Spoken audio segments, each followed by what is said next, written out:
الرحیم رب اشرح لی صدری یسر لی امری واحلل عقدۃ من لسانی یفقهوا قولی رب زدنی علما وعملا صالحا آمین اللهم صل علی محمد وعلى آل محمد كما صليت على ابراہیم وعلى آل ابراہیم انک حمید مجید اللهم بارک علی محمد وعلى آل محمد كما بارکت علی ابراہیم وعلى آل ابراہیم انک حمید مجید۔ اس دعا کے ساتھ آغاز کرتے ہیں کہ اللہ تعالیٰ قرآن پاک کا صحیح فہم عطا فرمائے، اس پہ عمل کی توفیق عطا فرمائے، اس کا پڑھنا پڑھانا سیکھنا سکھانا ہمارے حق میں حجت بنائے، ہمارے خلاف حجت نہ بنائے۔ اللہ تعالیٰ کا بے انتہا شکر ادا کرتے ہوئے الحمدللہ رب العالمین کہ اللہ تعالیٰ نے مجھے اور آپ کو توفیق دی اور زندگی کا ایک اور دن مہلت دی کہ جس میں ہم جو ہے وہ اپنے رب کو یاد کر سکے اور اپنے لیے زیادہ سے زیادہ نیکیاں اور زیادہ راہ جو ہے وہ سمیٹ سکے۔ ہماری قرآن کلاس کا جو ہے وہ آج اگلا جو رکوع ہے رکوع نمبر 16 اور 17 ہے آیات 149 سے، اور ترجمہ ابھی تلاوت آپ نے سنی۔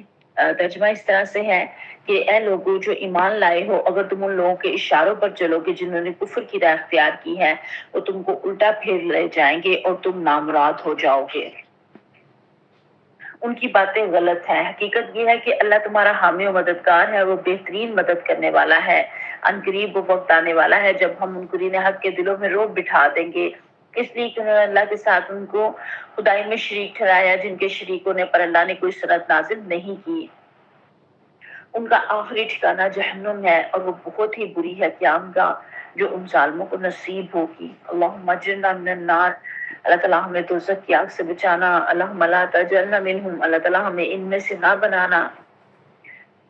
آگے اللہ تعالیٰ فرما رہے ہیں کہ اللہ نے تائید و نصرت کا جو وعدہ تم سے کیا تھا وہ تو اس نے پورا کر دیا۔ ابتدا میں اس کے حکم سے تم ہی ان کو قتل کر رہے تھے، مگر جب تم نے کمزوری دکھائی، اپنے کام میں باہر میں اختلاف کیا اور جو ہی کہ وہ چیز اللہ نے تمہیں دکھائی جس کی محبت میں تم گرفتار تھے مال غنیمت، تم اپنے سردار کے حکم کی خلاف ورزی کر بیٹھے، اس لیے کہ تم میں سے کچھ لوگ دنیا کے طالب تھے اور کچھ آخرت کی خواہش رکھتے تھے۔ تب اللہ نے تمہیں کافروں کے مقابلے میں پستہ کر دیا تاکہ تمہاری آزمائش کرے، اور حق یہ ہے کہ اللہ نے پھر بھی تمہیں معاف ہی کر دیا کیونکہ مومنوں پر اللہ بڑی نظر عنایت رکھتا ہے۔ یاد کرو جب تم بھاگے چلے جا رہے تھے، کسی کی طرف پلٹ کر دیکھنے کا ہوش تک نہ تھا اور رسول تمہیں پیچھے سے پکار رہا تھا۔ اس وقت تمہاری اس روش کا بدلہ اللہ نے تمہیں یہ دیا کہ تم کو رنج پر رنج دیے، تاکہ آئندہ کے لیے تمہیں یہ سبق جو ملے، جو کچھ تمہارے ہاتھ سے جائے، جو مصیبت تم پر نازل ہو، اس پر ملول نہ ہو۔ اللہ تمہارے سب اعمال سے باخبر ہے۔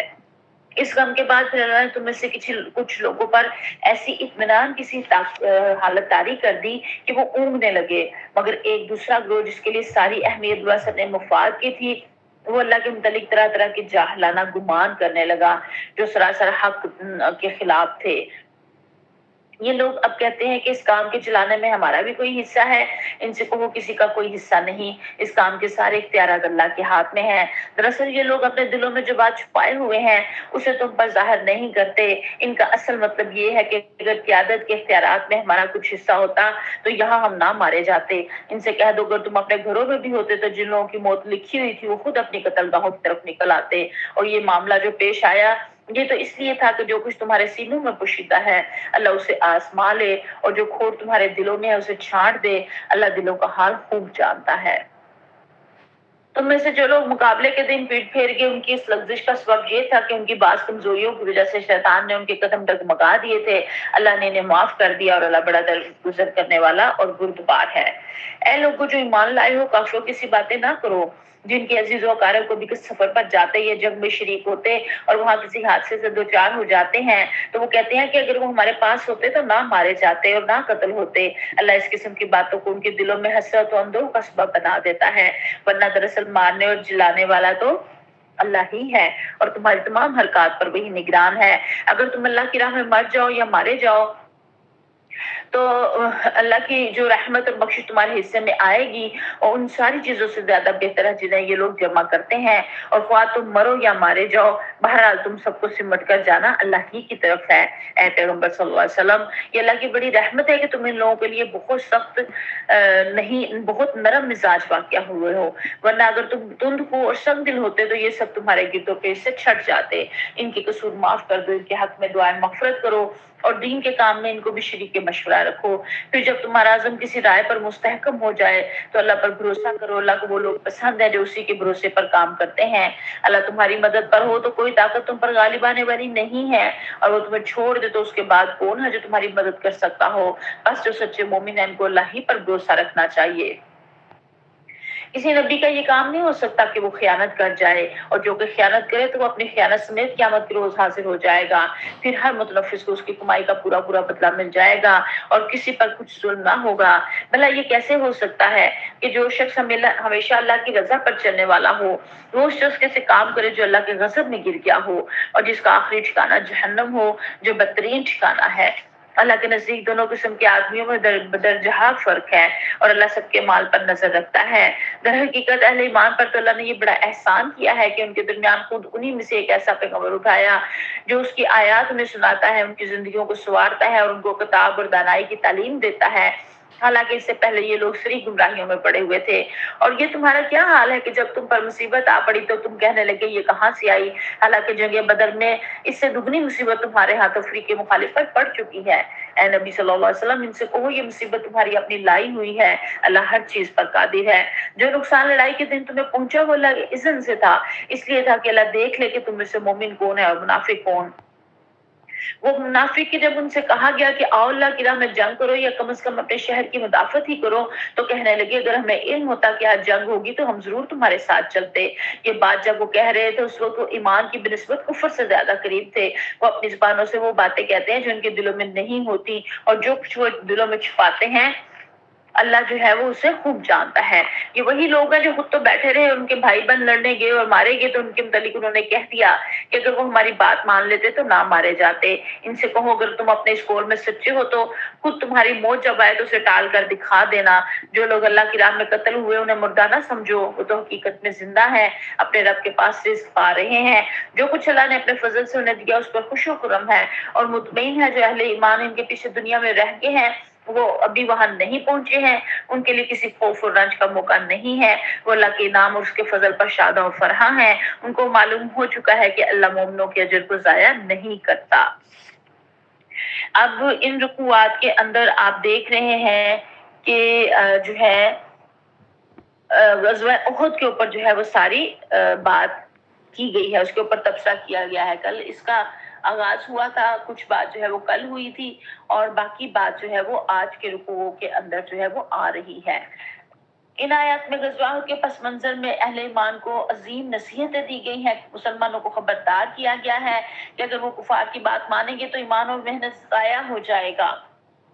اصل مدد صرف اللہ کی ہے، اور احد کے میدان میں وقتی شکست دراصل اللہ کی طرف سے آزمائش تھی تاکہ سچے مومن اور منافق الگ پہچانے جائیں۔ کچھ مسلمانوں کی نافرمانی اور دنیا کی محبت کا نقصان کا باعث بنی دنیا کی محبت، لیکن اس کے اندر بھی خیر چھپی ہوئی تھی، کیونکہ امت کو اہم ترین پیغام ملا، اور یہ بھی پتہ چلا کہ شہداء زندہ ہیں اور اللہ کے ہاں جو ہے وہ رزق پا رہے ہیں۔ اور پھر صبر اور تقوی کو اپنانے کی جو ہے ان کی آیات کے اندر تلقین کی گئی ہے۔